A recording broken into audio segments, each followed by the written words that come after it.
ये CR attendance आप please मुझे भेज दीजिएगा। Okay sir. This topic is somehow related to the measurement of scaling and how accurately the scale will measure the responses and will give us the desired results related to the variables and the overall theory and concept of the study. अब इससे पहले, इस topic से पहले जो हम discuss कर चुके हैं, मैं सिर्फ आपको थोड़ा शो भी करवा देता हूँ।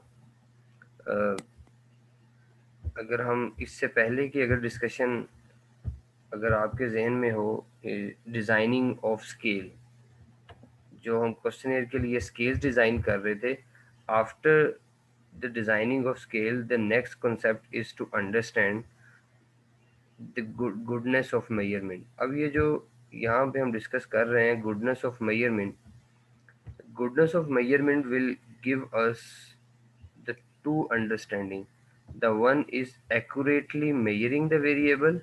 यहाँ पे जो हम बात कर रहे हैं कि जो स्केल आपने डिज़ाइन किया है और what are the items that you have selected to measure the variable, उस वेरिएबल के लिए फिर आपने ये चेक करना है कि क्या वो स्केल जो हमने सेलेक्ट किया है आउट ऑफ द 4 स्केल जो मैंने आपको बताया भी था, ordinal, nominal, interval and ratio scale, और there are different types of scale within these 4 domains of the scale. इनके अंदर से जो बेस्ट स्केल आपको लगेगा अपने वेरिएबल को मेजरमेंट के लिए, आप वो स्केल चूज कर लेंगे। आफ्टर द स्केल आपका नेक्स्ट वर्किंग होगी कि you will select the items that best represent the variable. तो अब नंबर ऑफ आइटम्स और स्केल को कंबाइन करके क्वेश्चन डिजाइन कर लेते हैं। अब जब आपने क्वेश्चन डिज़ाइन कर लिया, तो उस वक़्त आप ये गुडनेस ऑफ मेजर्स के टेस्ट लगाते हैं कि क्या ये जो हमने स्केल को सिलेक्ट किया है और जो हमने आइटम सेलेक्ट किए हैं, क्या ये दोनों हमारे वेरिएबल को और जो कॉन्सेप्ट हम डिफाइन करने जा रहे हैं, ये जो ऑब्जेक्टिव हमारी स्टडी का है, क्या ये उससे मीट भी करेगा या नहीं।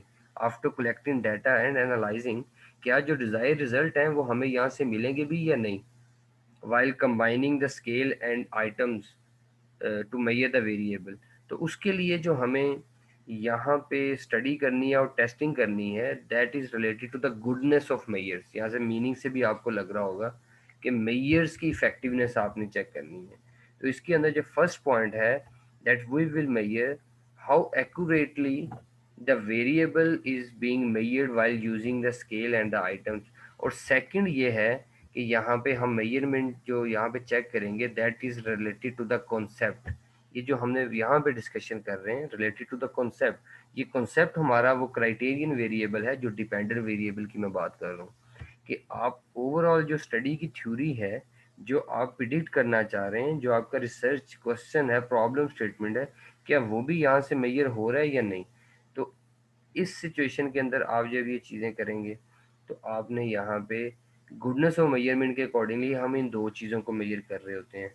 और while measuring these two things, तो हम क्या करेंगे, first thing is go for reliability testing and second one is go for validity testing. ये इसके बाद भी नेक्स्ट जो है वो अभी मैं आपको उसी की तरफ हम चलते हैं। अब यहाँ पे अगर हम आ जाएं, जैसे गुडनेस ऑफ डाटा, अब जो उससे पहले हमने जो बात की गुडनेस ऑफ मेजरमेंट की, अभी हम बात कर रहे हैं goodness of data. It's somehow related to the data collection and the variables. अब जो गुडनेस ऑफ मेजर या गुडनेस ऑफ डाटा, इसके अंदर सबसे पहली चीज़ हमारे पास है reliability and second thing is validity. तो somehow you are familiar with these words as well. तो यहाँ पे अगर हम बात करें, हमारे पास जो रिलायबिलिटी है, रिलायबिलिटी हमें एक्यूरेसी बता रही होती है मेजरमेंट की। डू रिमेंबर इन दोनों के अंदर क्या फ़र्क है, ये बेसिक अंडरस्टैंडिंग आपको ज़रूर करनी है at the time when you are going to design your questionnaire. एक चीज़ मैं यहाँ पे पहले से क्लियर कर दूं कि if you are going to adopt already existing questionnaire from different studies, then there are different types of reliability or validity tests that are not required, क्योंकि वो पहले से ही टेस्ट हो चुके होते हैं, तो वो फिर आपको यहाँ पे रिक्वायर्ड नहीं होते। तो नॉर्मली ये जो कंप्लीट आप जो स्ट्रक्चर इस वक्त देख रहे हैं, ये उस सिचुएशन के अंदर आप इस चीज़ को रन करेंगे कि अगर आप एक न्यू क्वेश्चनर डिज़ाइन कर रहे हैं और स्केलिंग की सिलेक्शन कर रहे हैं, अगर अडॉप्ट कर रहे हैं तो बहुत सारे इसमें से क्राइटेरियाज हैं जो आपको ओमिट करने पड़ेंगे। लेकिन हम यहाँ पे डिस्कस करते हैं रिलायबिलिटी जो है स्केल की, जो क्वेश्चनर आपके पास है वो कितना रिलायबल है कि वो आपको सही data they from the respondents. तो उसकी हम बात कर रहे हैं एक्यूरेसी इन मेजरमेंट, कि ये जो आपने स्केल चूज किया है क्या वो इतना एक्यूरेट है कि वो आपके वेरिएबल को ठीक मेजर कर ले। वो आप कहाँ से चेक करेंगे? While doing reliability testing. और अगर हम बात कर रहे हैं वैलिडिटी से, सॉरी हाँ वैलिडिटी, तो वैलिडिटी हमें ये बताती है कि ये जो ऊपर आपने मेजरमेंट जिसकी आपने रिलायबिलिटी कह भी दिया कि ठीक होगी कि मेरे मेजर जो है वो उसमें बहुत एक्यूरेसी है कि हम जो चीज़ चेक करना चाह रहे हैं वो हमें मिल रही है, लेकिन वो जो एक्यूरेसी है क्या वो एक्यूरेसी ठीक भी है या नहीं, किस सिचुएशन के अंदर हमें क्या बात करनी है। यहाँ पे वैलिडिटी हमें ये बता रही है are we measuring the right things, कि हम जो कैलकुलेशन कर रहे हैं क्या वो कैलकुलेशन ठीक भी कर रहे हैं या नहीं। कभी कभी अगर हम कैलकुलेटर की बात कर रहे हैं, लेट्स एग्जांपल की मैं बात कर रहा हूँ, कैलकुलेटर है, कैलकुलेटर के ऊपर आप 2+2+3 करते जाएंगे, कैलकुलेशन करेंगे, जो आप इनपुट डाटा देंगे कैलकुलेटर आपको आंसर उसका ठीक देगा आपके इनपुट के अकॉर्डिंगली। और आप कहेंगे कि जी ठीक है कैलकुलेटर बहुत रिलायबल है, लेकिन जो आप कैलकुलेटर आपको रिजल्ट दे रहा है क्या वो जिस क्वेश्चन को आपने आंसर करने के लिए कैलकुलेशन कर रहे हैं क्या वो आंसर आपका आया है या नहीं, वो गलत भी हो सकता है आंसर। तो इस सिचुएशन के अंदर कैलकुलेटर रिलायबल जरूर है लेकिन उसकी वैलिडिटी नहीं आ रही। वैलिडिटी कब आएगी? जब आप अपने क्वेश्चन का जो जो भी मैथमेटिकल क्वेश्चन आप सॉल्व कर रहे हैं उसका राइट आंसर आपके कैलकुलेटर पे भी आ जाए। और कैलकुलेटर पे तो आप जो प्लस माइनस कर रहे हैं वो आंसर तो ठीक आ रहे होंगे, प्लस +2 करेंगे -3 whatever you will give the input to the calculator, calculator will give you the answer according to the input. Whatever the answer is, reliability is okay, but validity will be measured through the cross check of the right answer of that particular question.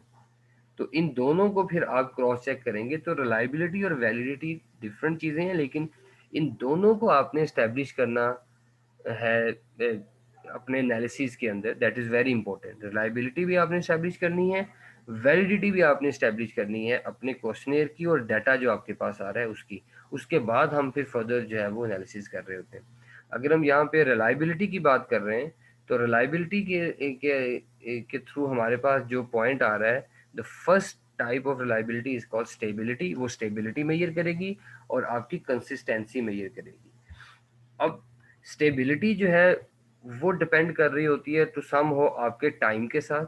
ये आगे जाके मैं आपको different इसकी type बताऊंगा अभी।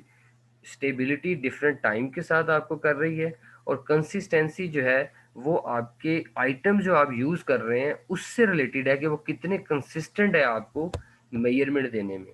और stability की मैं सिंपल आपको अंडरस्टैंडिंग कर दूं कि ये क्वेश्चनर जो हम चूज किया है, अगर आप किसी एक स्पेसिफिक पर्सन से आज फिल करवाते हैं और एक हफ्ते के बाद दोबारा उससे फिल करवाएं और इवन आफ्टर अ मंथ उससे दोबारा फिल करवाएं, तो दोनों के आंसर में इतना चेंज नहीं आनी चाहिए। और दो से तीन क्वेश्चन जो सेम पर्सन से आप करवा रहे हैं उसमें कोरिलेशन कुछ ना कुछ होनी चाहिए। तो इसलिए क्वेश्चन आपने डिज़ाइन करना, ये नहीं है कि आप आज आपने एक पर्सन से क्वेश्चन फिल करवाया उसके रिस्पॉन्सेज बिल्कुल डिफरेंट थे, एक मंथ के बाद आप उसके पास गए हैं तो उसने रिस्पॉन्सेज ही चेंज कर दिए, क्योंकि जो बिहेवियर पैटर्न है वो विद इन अ मंथ तो आपके चेंज नहीं होते। तो ये चीज़ें चेक की जाती हैं through stability and consistency. In stability we have two types of reliability. The one is test retest reliability, मैंने जैसे अभी आपको बताया भी, और the second one is parallel form reliability. इसको आगे जाके हम फर्दर डिस्कस भी करेंगे।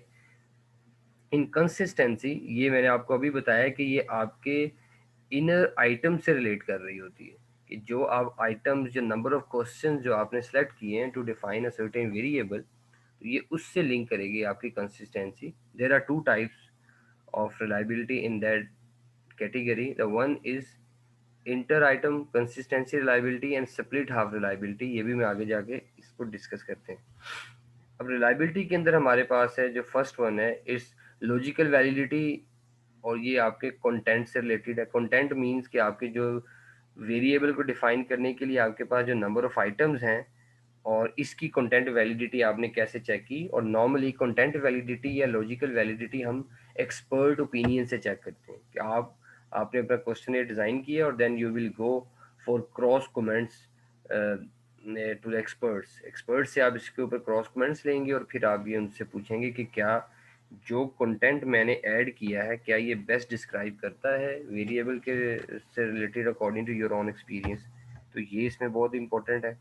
Second one is criterion related variable validity.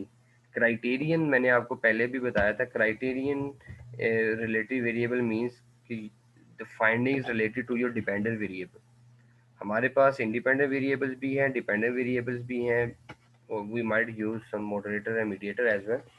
तो आपने यहाँ पे ये देखना है कि जो आइटम जो रिलायबल हैं, जो मेजरमेंट ठीक कर रहे हैं, क्या वो आपके डिपेंडेंट वेरिएबल को भी मेजर कर रहे हैं या नहीं। तो अगर आपने ये चेक करना है कि जो स्केल आपने सेलेक्ट किया है क्या वो राइटली इंफॉर्मेशन आपको प्रोवाइड कर रहे हैं related to the criterion variable और dependent variable, then you will say yes validity is established according to the criterion related issues. और उसके बाद आपके पास है जिसको हम यहाँ पे कंस्ट्रक्ट वैलिडिटी की हमने बात की। कंस्ट्रक्ट वैलिडिटी है या आप इसको कॉन्ग्रुएंट वैलिडिटी कहते हैं। ये कंस्ट्रक्ट वैलिडिटी अगेन आपकी नंबर ऑफ आइटम से रिलेट कर रही है कि आपके पास यहाँ पे कितनी आइटम्स हैं। कंस्ट्रक्ट्स आपने डिफाइन किए और उससे रिलेटेड आपने ये चेक करना है कि ये जो कंस्ट्रक्ट मैंने डिज़ाइन किए हैं इसके अंदर अगर आप यहाँ पे अगर देखें कन्वर्जेंट और डिस्क्रिमिनेंट वैलिडिटी है कि इनकी आपस में एक जगह के ऊपर आप कोरिलेशन इसकी देख रहे होते हैं और एक ऐसे पॉइंट के ऊपर आप इसके अंदर ये भी चेक कर रहे होते हैं कि how discriminant these constructs are in two different situations.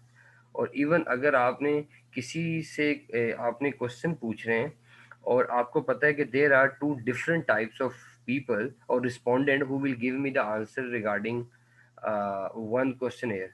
Like आपने एक सेम क्वेश्चन है, आप लेट्स सपोज आपने क्वेश्चन है आपके पास सेटिस्फैक्शन से रिलेटेड, जॉब सेटिस्फैक्शन से रिलेटेड है, और आपने वहाँ से क्वेश्चन पूछा है किसी से उन लोगों का जो एक्सटेंसिव फील्ड वर्क करते हैं और एक वो है जो ऑफिस जॉब करते हैं। आपने उनसे जब जॉब सेटिस्फैक्शन का क्वेश्चन पूछेंगे तो दोनों के रिस्पॉन्सेज में तो सम हो कुछ ना कुछ डिफरेंस होता है according to the nature of the job. लेकिन अगर दोनों के अंदर आपको कोरिलेशन मिल रही है कि आंसर सेम सेम ही आ रहे हैं तो इस सिचुएशन के अंदर you would not be able to discriminate the responses और the group of the people. तो इसलिए हम वहाँ पे डिस्क्रिमिनेट वैलिडिटी भी चेक कर रहे होते हैं। और कन्वर्जन वैलिडिटी के अंदर हम इसी तरह आइटम्स की आपस में कोरिलेशन चेक कर रहे होते हैं कि डिफरेंट जो आइटम है वो आपस में कोरिलेट भी कर रही हैं या नहीं। ये आगे जाके हम इसको डिटेल से डिस्कस भी करेंगे। क्राइटेरियन रिलेटेड के अंदर हमारे पास प्रिडिक्टिव है और यहाँ पे कॉन्करेंट वैलिडिटी है और लॉजिकल वैलिडिटी के अंदर फेस वैल्यू मैंने आपको बता दिया था। ये फेस वैलिडिटी आपकी डिटर्मिन कर रहे होते हैं एक्सपर्ट्स के थ्रू। अब लेट्स डिस्कस दीज रिलायबिलिटी और validity types one by one. अब जैसे अभी मैंने आपसे यहाँ बात की गुडनेस ऑफ मेयर की, तो गुडनेस ऑफ मेयर के अंदर जो सबसे इम्पोर्टेंट चीज़ हमारे पास है that important cheese is analysis, item analysis. यहाँ पे जो हम बात कर रहे हैं कि आइटम एनालिसिस हम सबसे पहले करेंगे। After analysing the item we will go for reliability and validity testing. Item analysis के अंदर हमने ये बताना है कि कितनी मिनिमम आइटम्स हमें रिक्वायर्ड होंगी to determine a certain variable. तो उस वेरिएबल को हमने जब मेजर करना है उसके लिए सबसे पहले हम आइटम एनालिसिस कर रहे होते हैं। तो वो आइटम एनालिसिस जो है वो थोड़ा इम्पोर्टेंट होता है हमारे लिए। अब यहाँ पे अगर देख लें item analysis of the responses to the question tapping the variable is done. अब यहाँ पे हमने ये देखना है कि कितने हमें क्वेश्चंस चाहिए कि जो हमें यहाँ पे एक वेरिएबल को डिटरमिन करने के लिए रिक्वायर्ड हो। उसके बाद हम नेक्स्ट नॉर्मली मूव करेंगे रिलायबिलिटी और वैलिडिटी टेस्ट्स की तरफ। अब नेक्स्ट जो हमारे पास रिलायबिलिटी और वैलिडिटी टेस्ट हैं, अब यहाँ उससे पहले ये देखें ज़रा आइटम एनालिसिस हमारे पास क्या है। अब आइटम एनालिसिस के अंदर जो इम्पोर्टेंट चीज़ यहाँ पे हमारे पास अगेन आ रही है, इस सेकंड पार्ट के अंदर हम आइटम एनालिसिस के अंदर जब इसकी कैलकुलेशन कर रहे हैं, the mean between the high score group and the low score group are tested to detect significant differences through the T values. अब इसके अंदर आइटम टेस्ट के अंदर हमने टी टेस्ट करना होता है, और टी टेस्ट के थ्रू हम ये चेक करते हैं जिसकी हाईएस्ट टी वैल्यूज होती हैं जिन आइटम्स की, उनको हम सेलेक्ट कर लेते हैं आइटम एनालिसिस में, और जो हमारे वेरिएबल से रिलेटेड होता है, और बाकियों को हम जो है वो डिस्कार्ड कर देते हैं। तो सम हो इसके लिए हमारे पास एक और भी फेमस एनालिसिस होता है, द कॉल्ड फैक्टर एनालिसिस या डायमेंशन रिडक्शन एनालिसिस। इसमें ये होता है कि आप सबसे पहले नंबर ऑफ क्वेश्चन जो है वो किसी भी एक वेरिएबल से रिलेटेड ड्रॉ कर लेते हैं, फिर उस पर आप आइटम एनालिसिस करते हैं, और after the item analysis you will से okay out of 10 5 questions will accurately measure the variable, rest of the 5 items can be deleted, क्योंकि वो राइट आपको इंफॉर्मेशन यहाँ पे प्रोवाइड नहीं कर रही। अब यहाँ पे आपने वन बाय वन जो है वो आइटम्स को मेजर करना होता है, फिर उसको चेक करना होता है, और जिन आइटम की आपके पास जो है वो टी वैल्यू एक्यूरेट आ रही होती है, जैसे यहाँ पे लिखा हुआ है, the item with the high T value are then included in the instruments. ये आपको मैं SPSS के अंदर ये चीज़ करवाऊँगा अभी। टी टेस्ट आपके पास क्या है, उसके अलावा हम कुछ जी टेस्ट भी करेंगे, एफ टेस्ट है, और ये वन बाय वन हम ये SPSS के अंदर इसी चीज़ को करेंगे। और आइटम एनालिसिस सबसे पहले हमारे पास आ गया, जिसमें हमने अगर आइटम्स को, वेरिएबल्स को रिड्यूस करना है, रिड्यूस करेंगे, और even if we need to add more question to determine the variable we can add more question as well. उसके बाद फिर हमारे पास रिलायबिलिटी और वैलिडिटी आ जाएगा। Now starting with validity. अब वैलिडिटी की जो सिंपल डेफिनेशन है, ये हमारे पास ये डिटरमिन करेगा कि कितना हम, हमारे पास जो रिलायबिलिटी की हम बात कर रहे हैं, इंडिकेट करेगा कि कितने एक्यूरेटली हमारे पास मेजरमेंट आ रही है। Reliability of measure indicates extent to which it is without bias, कि किसी किस्म की बायसनेस के अकॉर्डिंगली आपके रिजल्ट्स एक्यूरेट आ रहे हैं। और मैंने आपको बताया भी था कि that reliability will ensure two things, the one is stability and second one is your consistency. अब stability is somehow related to the time, and consistency जो आपके पास है, जो इंस्ट्रूमेंट की कंसिस्टेंसी है, वो आपके पास आ जाएगी इंटरनल कंसिस्टेंसी के अंदर, कि आप कौन सा इंस्ट्रूमेंट यूज़ कर रहे हैं किसी वेरिएबल को डिटरमिन करने के लिए। और instrument is a combination of number of items and a scale. Item और स्केल को जब आप कंबाइन करेंगे तो हमारे पास एक इंस्ट्रूमेंट आएगा, उस इंस्ट्रूमेंट के अंदर जो इंटरनल कंसिस्टेंसी है वो उसकी आइटम से रिलेटेड होगी। और इधर हमारे पास जो इंटरनल कंसिस्टेंसी की मेजरमेंट है, ये आगे जाके मैं आपको बताता हूँ। इसके लिए हमारे पास क्रॉनबेक अल्फा टेस्ट होता है, उस क्रॉनबेक अल्फा टेस्ट के अकॉर्डिंगली हम इसके अंदर इसकी ये इंटरनल कंसिस्टेंसी जो है वो यहाँ पे हम मेजर करते हैं। सर आइटम से मुराद आपकी वेरिएबल्स है या क्या चीज है? क्वेश्चन जो आपको मैं बात कर रहा हूँ ना, कि डिफरेंट क्वेश्चंस होते हैं। आपको याद होगा क्लास के अंदर भी जब हम डिस्कस कर रहे थे तो मैंने आपको बताया था कि फर्स्ट वी हैव वेरिएबल, और that variable might have one और टू कंस्ट्रक्ट्स, या जिसको डायमेंशंस कहते हैं, और डिफरेंट जो भी डायमेंशंस होती हैं उसके अंदर डिफरेंट आइटम्स होती हैं, और that items are called questions. कि आपके पास नंबर ऑफ क्वेश्चंस होते हैं, और जिसकी बेस के ऊपर आप एक इंस्ट्रूमेंट डिज़ाइन करते हैं while adopting a suitable scale as well.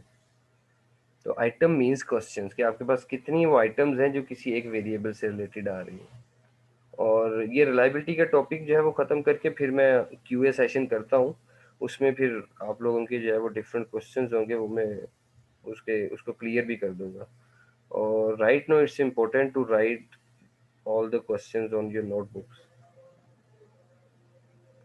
अब इसके साथ हमारे पास रिलायबिलिटी के बाद है स्टेबिलिटी, जैसे मैंने अभी आपसे इस चीज़ की बात की थी। अब स्टेबिलिटी जो है ये डिटरमिन होती है टाइम फ्रेम के साथ, कि over a different point of time हमारे पास जो है जो रिजल्ट्स हैं वो कितने एक्यूरेटली मेजर हो रहे हैं। जैसे यहाँ पे इस चीज़ को मैंने मेंशन भी किया हुआ है, ability of a measure to remain the same over time, कि आप एक रिस्पोंडेंट है, उनसे आपने क्वेश्चनर आज फिल करवा रहे हैं, फिर कल उससे फिल करवाएं, तो दोनों दिनों के गैप के अंदर उसके आंसर्स में बहुत स्टेबिलिटी होनी चाहिए। ये नहीं है कि आज आप उससे फिल करवाएं तो आपको वो डिफरेंट रिजल्ट दे रहा हो, और कल आपसे अगर वो आप उससे फिल करवाएं तो वो आपको डिफरेंट रिजल्ट दे रहा हो। लाइक आज वो आपको बताए कि I am very dissatisfied from the job, और कल वो आपको बताए कि नहीं मैं सेटिस्फाइड हूँ। तो ये जो चीज़ आ रही है over a different point of time, आपके क्वेश्चनर जो है वो डिफरेंट रिस्पोंडेंट से जो रिजल्ट्स दे रहा है उसके अंदर स्टेबिलिटी होनी चाहिए। इसके अंदर आपने ये कैसे चेक करना होता है, the first point is test retest reliability. आप बार बार उसका टेस्ट करते हैं, एक दफ़ा फिल करवाते हैं, फिर after a certain point of time और कुछ गैप के बाद आप दोबारा फिल करवाते हैं, और फिर आप बताते हैं कि जो कोफिशिएंट आ रहा है, कोफिशिएंट मीन्स का रेट ऑफ चेंज, जो चेंजेस आ रही हैं, जो कोफिशिएंट है उसके अंदर कितनी कोरिलेशन है दोनों स्कोर्स के अंदर। Reliability coefficient obtain with a repetition of the same measure on a second occasion, इन दोनों का कोफिशिएंट जो है उसके अंदर जो है वो आपकी रिलायबिलिटी होनी चाहिए। सेकंड आपके पास जो है इसमें responses on a two comparable set of measure. अब यहाँ पे जो है वो same constructs are highly correlated. यहाँ पे इसको आगे जाके भी मैं आपको पैरेलल की जो है वो यहाँ पे डिस्कशन करता हूँ। यहाँ पे अगर आ जाए parallel form of reliability, what we try to establish in a parallel form is the error variability resulting from wording and order of the question. अब यहाँ पे हमारे पास क्या सीन आ रहा है कि कभी कभी ऐसा होता है कि हम अपना जो क्वेश्चनर होता है उसकी वर्डिंग को चेंज कर देते हैं। एक कभी आपने वर्ड सुना होगा रिवर्स के लिए, तो आप क्या करते हैं कि अगर 1 4 डिसएग्री और 5 4 एग्री, आप कभी ऐसा कर दें कि 5 4 एग्री एंड 1 4 5 4 डिसएग्री या 1 4 एग्री, तो आपने स्केल को रिवर्स किया। अगर आप स्केल को रिवर्स करते हैं तो इस केस में आपके पास आंसर क्या आता है, कि ऐसा तो नहीं है कि रिस्पोंडेंट जो है वो ब्लाइंडली बस टिक किए जा रहे हैं, तो आपके पास जो है वो उसका रिजल्ट ठीक नहीं आएगा। लेकिन अगर आपने क्वेश्चन इस तरह बनाया हुआ है और रिस्पोंडेंट को आप इस चीज़ के ऊपर एजुकेट कर रहे हैं, तो फिर आपने देखना है कि आपके पास आंसर्स कैसे आ रहे हैं। तो this is called a parallel form of reliability, जिसमें आप वर्डिंग और ऑर्डर्स को क्वेश्चंस को चेंज कर देते हैं। फर्स्ट क्वेश्चन को 5 पे ले आते हैं, 5 को फर्स्ट पे ले जाएं, 3 को 4 पे ले जाएं, 4 को 1 पे ले जाएं। तो डिफरेंट फॉर्म के अंदर जब आप रीस्केलिंग और रीस्ट्रक्चरिंग करें, क्वेश्चंस के ऑर्डर्स को चेंज करें, वर्डिंग को चेंज करें, तो फिर आप देखते हैं कि क्या क्वेश्चनर फिर भी आपको आंसर ठीक दे रहा है या नहीं दे रहा। तो इस चीज़ को नॉर्मली आप पैरेलल फॉर्म ऑफ रिलायबिलिटी में ले जाते हैं। अब यहाँ पे हमारे पास यहाँ पे अभी अजान हो रही है, मैं सिर्फ वेट करूँगा अजान का, उसके बाद स्टार्ट करता हूँ।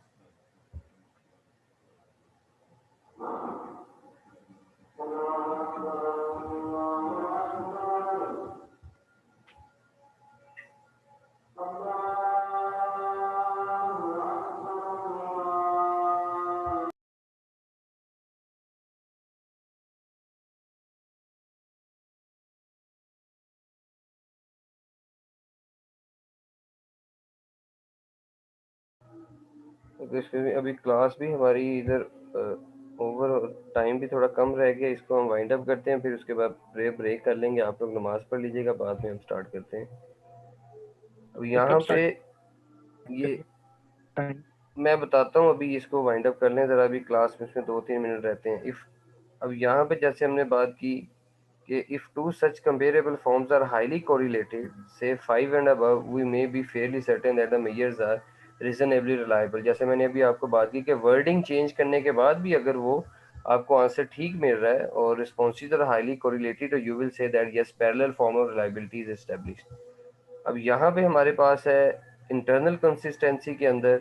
इंटरनल कंसिस्टेंसी के अंदर मैंने आपको पहले भी बताया था कि यहाँ पे आइटम्स की इंटरनल जो कंसिस्टेंसी है वो देखी जाती है। इन सिंपल वे आपने जो क्वेश्चंस है उनकी कंसिस्टेंसी आपस में देखनी है कि जो रिस्पोंडर्स ने हमें आंसर दिए हैं वो कितने रिलायबल हैं यहाँ पे।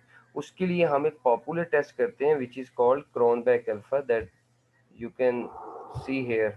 यहाँ पे हमारे पास वो ये क्रोनबेक अल्फा टेस्ट है।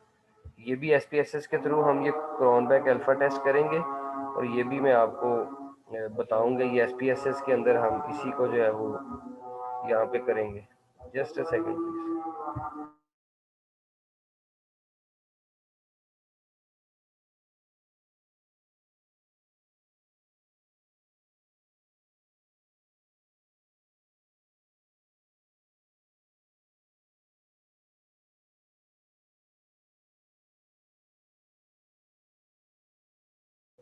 जैसे मैंने बताया, ये इंटर आइटम कंसिस्टेंसी है। ये हर वेरिएबल की आप सेपरेटली टेस्ट करेंगे कि रिस्पोंडेंट ने कितना एक्यूरेट आंसर दिया है, और ये जो आपकी रिलायबिलिटी है ये डाटा कलेक्शन के बाद आप रन करेंगे। और सेकंड आपके पास जो लास्ट वन है, इट्स स्प्लिट हाफ रिलायबिलिटी। आप ये देखते हैं कि एक क्वेश्चनेयर के अगर टू पार्ट्स हैं तो उन दोनों की आपस में कितनी कोरिलेशन है। लाइक अगर जैसे एक पार्ट आपका है डिपेंडेंट वेरिएबल का, और एक के अंदर आपके इंडिपेंडेंट वेरिएबल है, और इवन एक पार्ट इंडिपेंडेंट वेरिएबल के भी अगर टू पार्ट्स हैं तो वो इंडिपेंडेंट वेरिएबल भी आपस में कितना कोरिलेट कर रहे हैं, तो वो भी आपने यहाँ पे देखें, यहाँ पे चेक करनी है। लेट्स सपोज अगर कोई किसी की जॉब परफॉर्मेंस का एक है और इसमें सेटिस्फेक्शन है, तो थ्योरी हमें ये कहती है कि job performance will be high if a person is highly satisfied. तो हाईली सेटिस्फाइड की कोरिलेशन और जॉब परफॉर्मेंस की कोरिलेशन भी आपस में हाई होनी चाहिए, लिंक करनी चाहिए। टू सम हो it's called split half reliability के अंदर हम क्वेश्चनेयर के टू पार्ट्स को हम यहाँ पे वेरीफाई कर रहे होते हैं, आपस में क्रॉस चेक कर रहे होते हैं। तो ये इसका क्वेश्चन है, इसको हम देख लेते हैं आगे जाके कि ये थ्री क्वेश्चंस हैं और इसको किस तरह लिंक किया गया है उन्होंने इसकी रिलायबिलिटी के साथ। नेक्स्ट हम वैलिडिटी स्टार्ट करेंगे after the break and in next class. तो फिर नेक्स्ट क्लास के स्टार्ट पे हम अपना ये क्यूए सेशन भी कर लेते हैं, क्योंकि अभी ये क्लास मीटिंग टाइम भी इसका ओवर हो रहा है। तो फिर आपसे मैं इसको रिवाइज भी थोड़ा कर लेते हैं, और फिर इसकी हम इसको क्यूए सेशन में भी ले जाएंगे। कितने मिनट की ब्रेक? ये 10 मिनट के बाद हम स्टार्ट करते हैं।